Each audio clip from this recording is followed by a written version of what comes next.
All right, and joining me today is Maria Djukic, who fights Maria Jose Favela at Invicta 57. That fight is on September 20th. So, Maria, I wanted to start here. You had a really tough Invicta debut, and then you had a year and a plus off, right? Like it took you a year to get back in there. I want to ask, what did it feel like when you did get back in there and got a chance to, sort of get that monkey off your back, the first Invicta win? Give us a little taste of what it felt like when they read your name. Um, you know, everybody's journey is different, and some people get lucky with getting 3, 4 fights a year as long as they're healthy, kind of thing. And I would love that, and that's something that I'm still striving for. But eventually, patience wins, and I got another opportunity with Invicta, which I was really stoked about because it's Invicta and it's a badass promotion. So when I got offered that fight, coming off of a loss was obviously intimidating because no one's here to lose. And the more that you progress into this career, the harder the challenges are. So at the time of where I was at, which was in Texas, and the team out there, I felt fully cemented, supported, and prepared for that fight going in. So once I stepped back into the cage and saw like the lights, familiar faces and all that kind of stuff, it was just nothing but pure happiness and just like, yeah, let's rock on. Let's do this. Well, that's awesome to hear. Now, you mentioned the layoff, and people have been lucky to fight 3 times in a year. And again, we're talking about almost another year layoff for you here. Mhm. How much of that was health and not being able to get a fight? How much of it was, Invicta's sort of imposed hiatus as they look for a broadcasting deal? Like, what was it that kept you out for as long as it did? I think it was just a combination of all those factors, honestly. So there was, some health concerns that I was obviously prioritizing because without that, I can't even do the things that I love to do, which is the sport. And then, yes, Invicta was in the middle of switching like the broadcasting deal, which I totally understand. And that's a process as well. But already what's the biggest struggle is finding an opponent, man. I don't know what it is.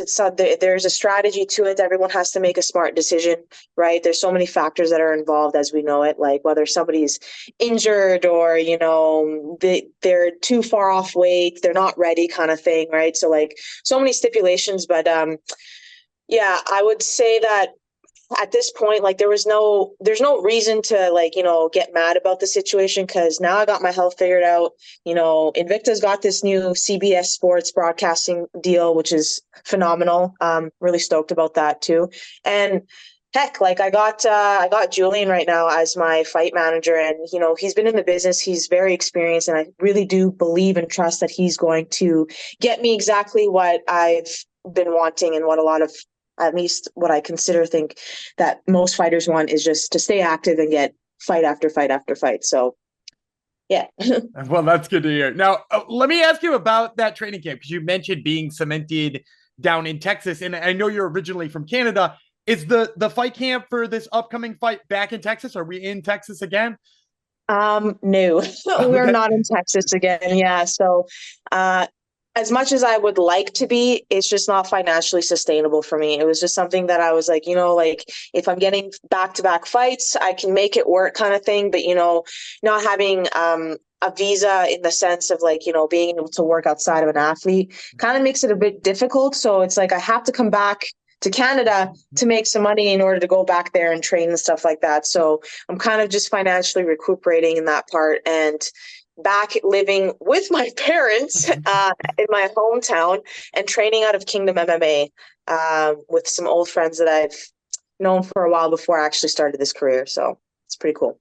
Well, that's awesome. And tell me a little bit about, obviously the connections that you have there were a big piece of it, but why did you decide on Kingdom MMA instead of, all the other different great places to train in Canada? That's true. Like there's Niagara top team, and where I started my career was Toshido, but like the fact that, I've put in and invested a lot of time away from family and missed a lot of opportunities to like, have their support and like all of these like important moments, whether it's like birthdays or Thanksgiving and stuff like that. I've missed my family.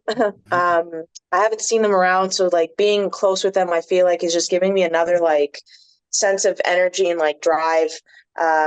moving forward with this career. And also like my old pals, right? Like I said, the two owners and coaches of Kingdom MMA are longtime friends.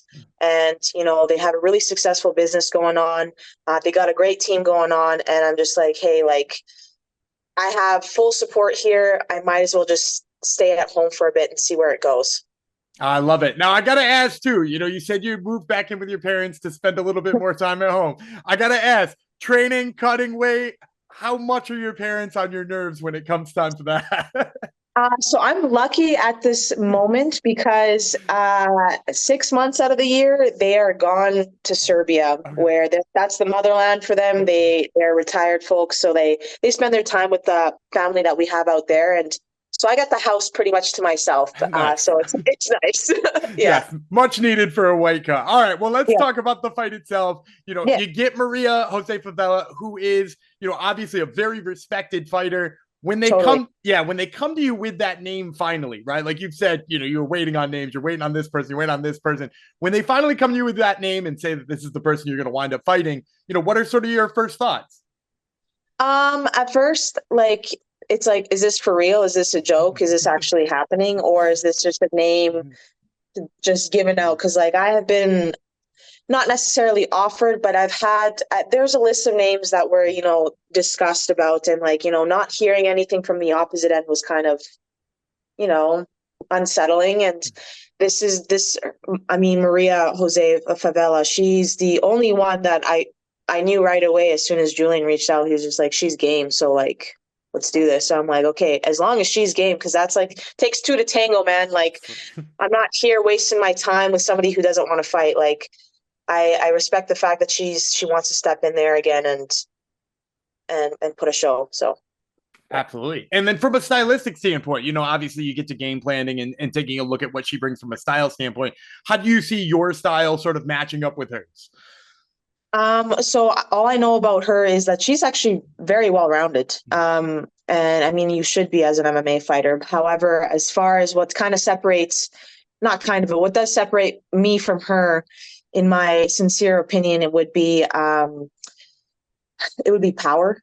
I know that she fought at 125 many, many times, or for most of her career. And, you know, we're both really good strikers. I've been against girls who are supposed to be like high level grapplers, haven't really showcased much of my ground game, probably because I would like to say that my wrestling defense is really good, but my wrestling in general is pretty good, man. So like, if there's anything, like I would probably have the wrestling advantage, and it's like that physical power advantage. So when something hits clean, it's going to hurt her.